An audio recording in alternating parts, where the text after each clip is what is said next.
नाज़रीन, जोही कांसा सां रिपोर्ट शेयर कई है मुश्ताक अली रोधनानी। रिपोर्ट मूजिब 3 हफ़्ता अॻु जोही मस्तोई मोहल्ला में अगवा थी वियल शादीशुदा औरत मारवी की बाज़ियाबी और जोही पुलिस ज़्यादतियुनि ख़िलाफ़ मगवी के मुड़स अली असगर, संदस भाउ रोशन पंवर और ॿियनि वारसनि एहतजाजी मुज़ाहिरो करे जोही दादू रोड के धरणो हणी ब्लॉक करे छॾियो। इन मौके ते अॻवाणनि पंहिंजे ख़िताब में इल्ज़ाम हयो आहे त जोही थाणे जी हद वरायो पंवर के रहवासण मुस्मात मारवी असां भाइरनि जे घर जोही में रहण आई, जंहिंजो पीछो कंदे चैन खां वधीक हथियार बंदन घर में ज़बरदस्ती दाख़िल थी मारवी के अगवा करे विया, जंहिं बर वक्त जोही थाणे ते अगवा जो केस दाख़िल करायो, मगर SHO जोही जवाबदारन के गिरफ्तार करे ॻरी रिश्वत वठी बाअसरनि जी मुदाख़लत ते छॾे ॾिनो।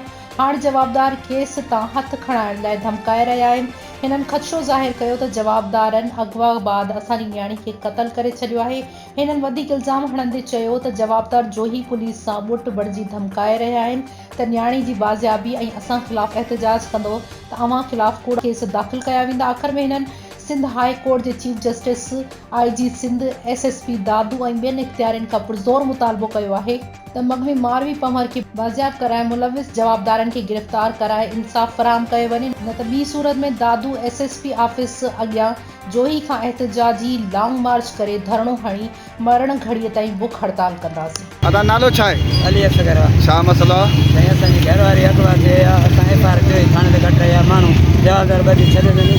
असांजो अर्ज़ु आहे IG खे DIG खे SP खे SSP खे महिरबानी करे अलाह जे वास्ते क़ुरान जे सदके असांजी मदद कई वञे। रब जे नाले ते असां में अॼु 24 तारीख़ आहे, को बि अदालत न आहे थी असांजी साईं पांवार न कंदा। अच्छा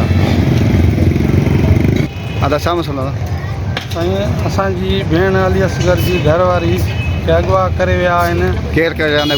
जवाबदारनि नालो छा अथनि हुननि जो? हिकिड़े जो नालो साईं महरम आहे, हा हिकिड़े जो नालो मजीद आहे सही ऐं हिकिड़े जो नालो साईं उमर आहे, ॿिए जो नालो साईं साहब आहे। इहे 4 माण्हू हथियारनि जे ज़ोर ते असांजे घर में घिड़ी असांजी छोकिरी खे अगवा करे विया आहिनि। असां महिरबानी करे असां हथ ॿधी IG DIG खे SP खे DSP खे अपील था कयूं अलाह जे वास्ते ख़ुदा जे वास्ते असांजी मदद कई वञे, असां सां इंसाफ़ कयो वञे।